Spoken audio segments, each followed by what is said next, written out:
Son las 9:35. Presentamos inmediatamente nuestro bloque Usted tiene derecho. En Exitosa presentamos Usted tiene derecho. Alfonso Beltrán, abogado especialista en Derecho de Familia, se encuentra con nosotros en la comunicación para hablar sobre un tema muy importante, como bastante recurrente, que es el tema de pensión de alimentos. Pero también hay la interrogante: ¿hasta qué edad debemos pasar pensión a nuestros hijos? ¿Bajo qué condición la pensión termina siendo para siempre, perpetua, permanente? ¿Bajo qué condición un hijo podría perder el derecho a la pensión? Estos criterios, por ejemplo, habría que analizar y escuchar con la explicación jurídica, reiteramos, de nuestro invitado del día de hoy, Alfonso Beltrán, abogado especialista en familia. Doctor Beltrán, ¿qué tal? Buenas noches, bienvenido a Exitosa. Buenas noches, Pedro, gracias por la invitación. Gracias por estar con nosotros en estos momentos. Por favor, pensión de alimentos. Exactamente hasta qué edad un padre o una madre está en la obligación de dar pensión. Nuestra legislación es clara al momento de indicar hasta qué edad, como dices tú, los padres estamos obligados a dar una pensión de alimentos.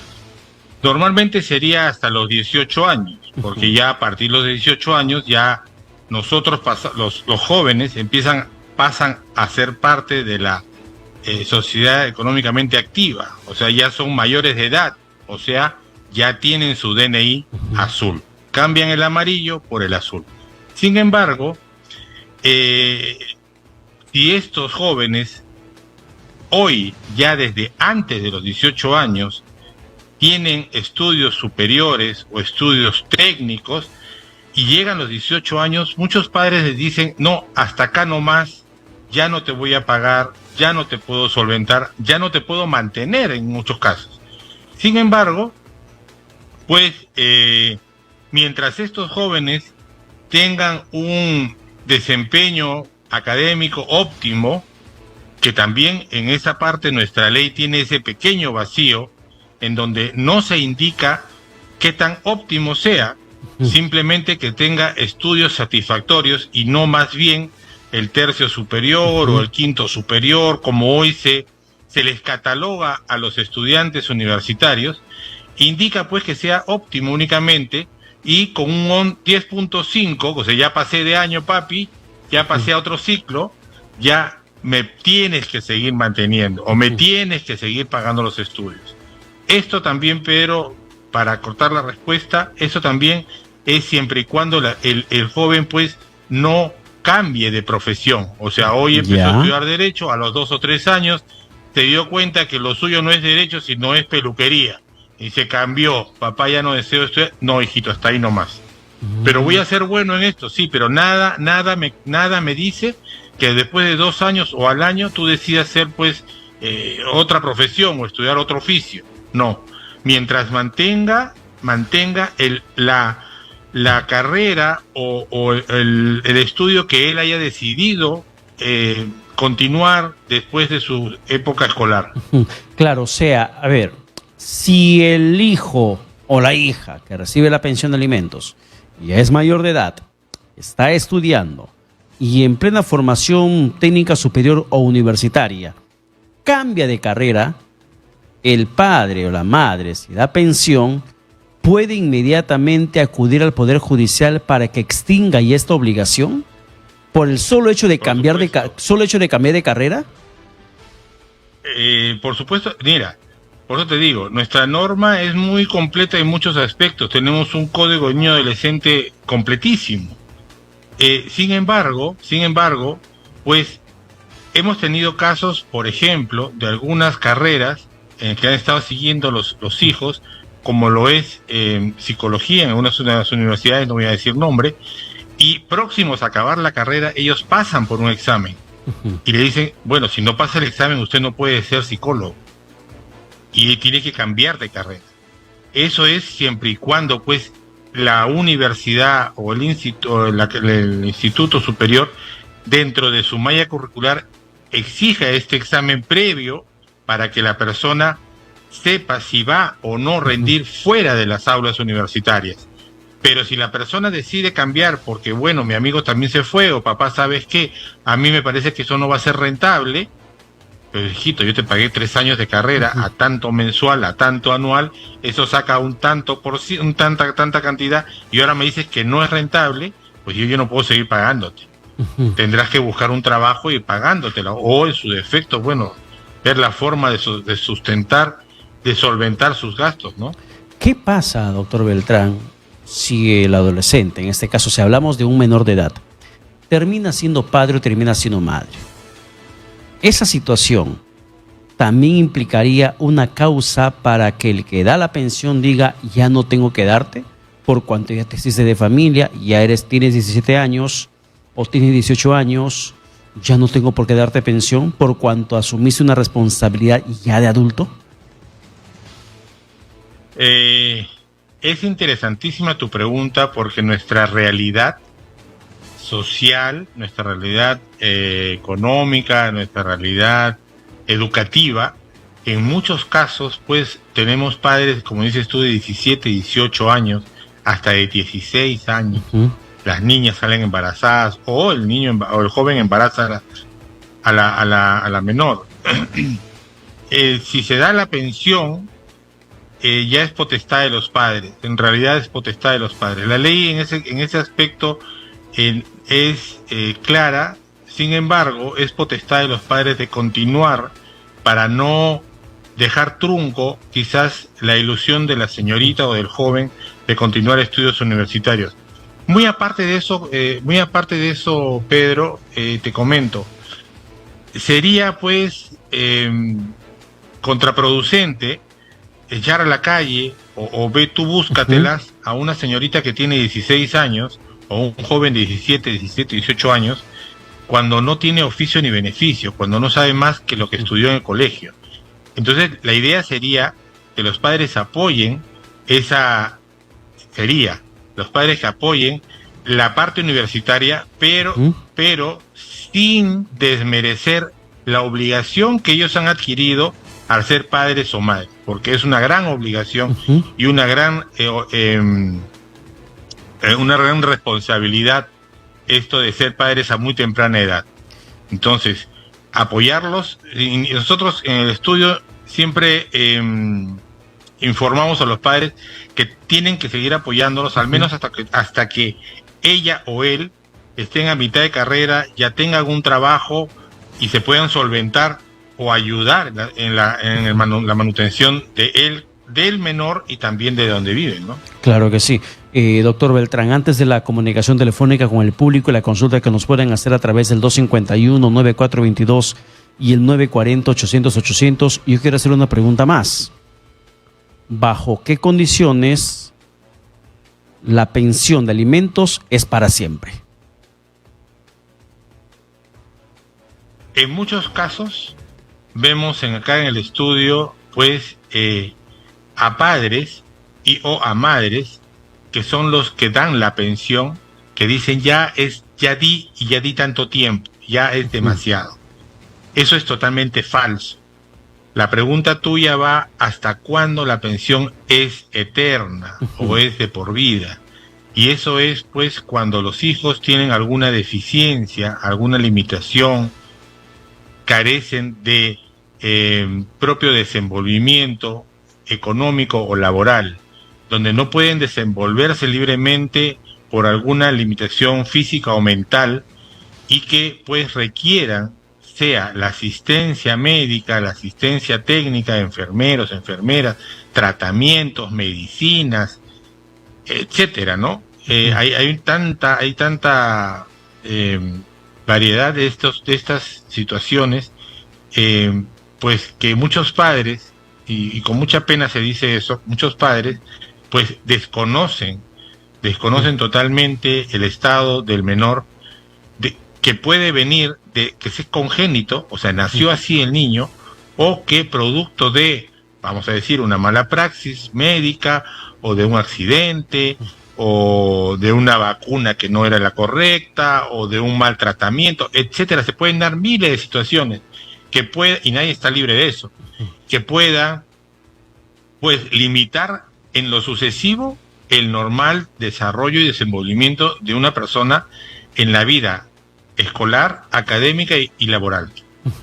Perfecto, doctor Beltrán. Vamos con la comunicación telefónica, por favor, del público, reiterando la línea, el 251-9422 y el 940-800-800, reiterando además que estamos con Alfonso Beltrán, abogado especialista en Derecho de Familia, hablando sobre el tema de pensión de alimentos. ¿Cuál es su consulta?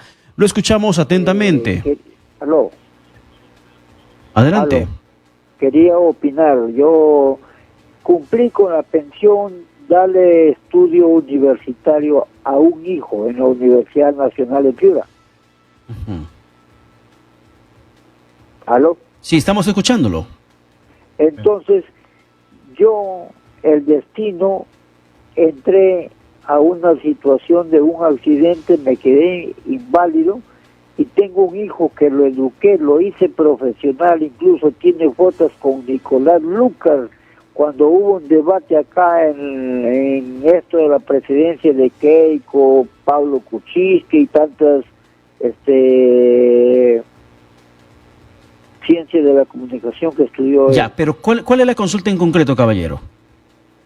Bueno, lo eduqué, ni siquiera me llama para darme los días. Como padre cumplí de darle todo el estudio, nada le faltó conmigo. Cuando yo estaba en Ecuador y Colombia, lo que él me pedía le mandaba. Y ahorita ni los días ni 10 centavos me da. Bien, gracias por la llamada telefónica. Tomando este comentario, doctor Beltrán, ¿este señor podría pedirle pensión de alimentos a su hijo, a quien en su oportunidad él le atendía? Con esto no quiero responder, con esto no quiero decir, Pedro, que mañana en adelante, mañana o el lunes se llenen los juzgados de padres pidiendo alimentos.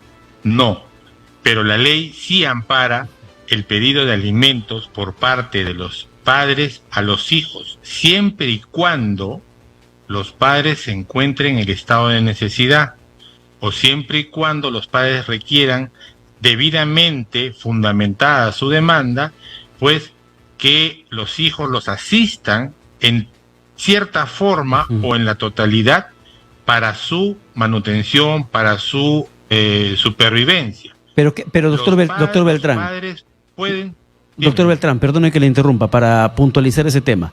¿Qué condiciones se debe cumplir para que un padre o una madre le pida pensión de alimentos a su hijo? El estado de necesidad, nada más. O sea, si yo voy a demandar a mi madre, o en este caso que la que tengo a mi madre, demandar a mi madre, pues tengo que poner pues que yo tomo pastillas para la presión y tengo un tratamiento cardiológico, etcétera, etcétera, ¿no? Si fuese yo el que demando a mi hijo, ¿no? Si fuese yo el que demando a mi hijo, tengo que argumentar, fundamentar el por qué estoy demandando. Y eso se verá en el transcurso del proceso, porque muchos padres también, ojo con esto, por eso con antelación dije, no quiero ver después, y no se diga después que el doctor mandó a todos los papás jubilados a pararse en la puerta de los juzgados. No es así, porque para eso existe un órgano que son justamente los juzgados de paz letrados, para evaluar, calificar y admitir o no una demanda con los medios probatorios idóneos, en donde se vea pues que el padre sí tiene necesidades y que están debidamente fundamentadas en su demanda. Perfecto, vamos con la siguiente comunicación telefónica. Hola, ¿qué tal? Buenas noches. Buenas noches, sí. Buenas noches, la escuchamos con la consulta. La consulta es, mire, yo tuve un proceso de tenencia por parte del papá. En la provisional me dieron a mis hijos, físicamente, en una medida provisional. Los niños se quedan conmigo, tienen 9 años y el otro tiene 7. Viven conmigo, ya no quieren regresar con el papá. En la tenencia definitiva le dieron al papá otra vez corroborando, me dijeron que los devuelva por incumplimiento de régimen de visitas, me los dan provisionalmente. Cuando en la definitiva me dicen que los regrese, ya mis hijos no quieren regresar. yo avalo por el interés de ellos, no lo regreso, el papá me pone, pero antes, previo a eso, antes de la demanda de tenencia del papá, yo hice una demanda de alimentos para mis 2 pequeños, ¿no? Cuando él me hace la demanda de tenencia, el juez lo regresa con ellos, ya deciden regresar, pero ya estaba la demanda de alimentos mía. Cuando él se los lleva, en ese año del proceso de la tenencia, hice una sustracción, no los entregó y 8 meses después él también hace una demanda de alimentos, ¿no? La primera fue la mía, la demanda de él fue la otra. Hay 2 procesos de alimentos, la cual a mí me dieron una medida cautelar con un porcentaje del 40%. El papá es militar. Aún así, teniendo yo a mis hijos, teniendo una demanda de alimentos, le dieron a él otra asignación anticipada, a él, como papá, por el papel de la tenencia. No físicamente los niños siguen conmigo, pero a él le han hecho una liquidación a favor de él, en contra mía, de 13,000 soles, ¿no? Yo sigo teniendo a mis hijos, el juez sigue aceptando de que el papá tiene en papel la tenencia, yo ya inicié otro proceso por variación de tenencia, y el juzgado en mi demanda de alimentos me ha suspendido por el 20%, me ha dejado con el 20% provisionalmente hasta que puedan resolver. ¿Se puede dar eso? ¿Me pueden quitar los alimentos? ¿O qué se hace en ese sentido? Porque el papá es militar, con el grado de comandante. Esa es mi pregunta. ¿Me van a quitar los alimentos? Que tengo un proceso con un 20% que me han dejado. Tengo 2 niños de 9, ahorita ya tienen 10 y el otro tiene 7 años. Esas demandas se hicieron en el 2020 y hasta ahora no tengo ningún tipo de respuesta. Ni parte mía, solo hay una omisión a la asistencia familiar con el papá de 13,000 soles en el juzgado ya. Bien. Doctor Beltrán. Sí, bastante. Existe en este caso una cantidad de procesos que se entremezclan entre ellos. Entre el proceso de alimentos, la medida cautelar o la asignación anticipada, el proceso de tenencia, la medida cautelar de tenencia, estamos hablando ya de omisión a la asistencia familiar, estamos hablando de devengados, son una serie de procesos. Señora, gracias por su pregunta. Mire, los alimentos se dan a quien no tiene a los menores. El que no tiene a los menores tiene que asistir con los alimentos. Eso es el ABC. Si en caso se variase la tenencia del de A que pasen a B, pues ahora el que no los tiene, pues tendrá que pasar alimentos. Eso es por mera lógica legal. Si los menores no desean regresar, ahora, con un paréntesis aparte, el juez conocedor de la causa no debe saber, por lo que yo escucho, no debe saber que los menores están viviendo con usted, por lo que no cambia o no deja sin efecto la medida de los alimentos. El juez no es conocedor de la realidad o de la situación mientras no se la hagamos saber. El juez no va a emitir opinión mientras no le hagamos saber la verdadera realidad que está pasando tanto el padre como la madre. Muy aparte que el señor sea comandante, general o presidente de la República, eso es irrelevante. Tenemos el caso bien cercano del presidente que negó a su hija y sin embargo la justicia falló a favor de la hija. Entonces no es que el señor ostente tal o cual cargo, eso es secundario, señora. Acá lo que hay que hacerle ver al juez es quién tiene al menor o quién tiene los menores para que esa pensión de alimentos usted no la siga dando. Porque si usted los tiene, ¿por qué tendría que pasarle alimentos al señor? Y descontarle y después el señor pedirle unos devengados o un pago de 10,000, 12,000, 12,000, 13,000 soles, si usted tiene a los menores. Eso hay que hacérselo saber al juez. ¿Cómo se hace saber al juez? Con una declaración jurada, se pide un peritaje por parte del equipo multidisciplinario, hasta se puede pedir intervención del Ministerio Público. ¿Para qué? Para que sea un tercero y el Ministerio Público, que es el ente regulador de nuestros derechos, sabedor de nuestros derechos, pues vaya a la casa y vea que los hijos están con usted. Y eso hacérselo saber al juez. Mientras el juez no tenga conocimiento, podemos seguir hablando de que por qué, pero el juez no tiene conocimiento de la real situación. Perfecto, doctor Beltrán. ¿Dónde y cómo más podemos ubicarlo para más asesoría jurídica sobre este y otros temas de derecho de familia, por favor? Interesante, gracias Pedro. Nos pueden comunicar, se pueden comunicar con nosotros al 998-376414, 998-3, ahí está en pantalla, 998-376414, gustosos de atender previa cita para poder pues darle el tiempo correspondiente a cada uno de ellos. Perfecto, muchísimas gracias una vez más.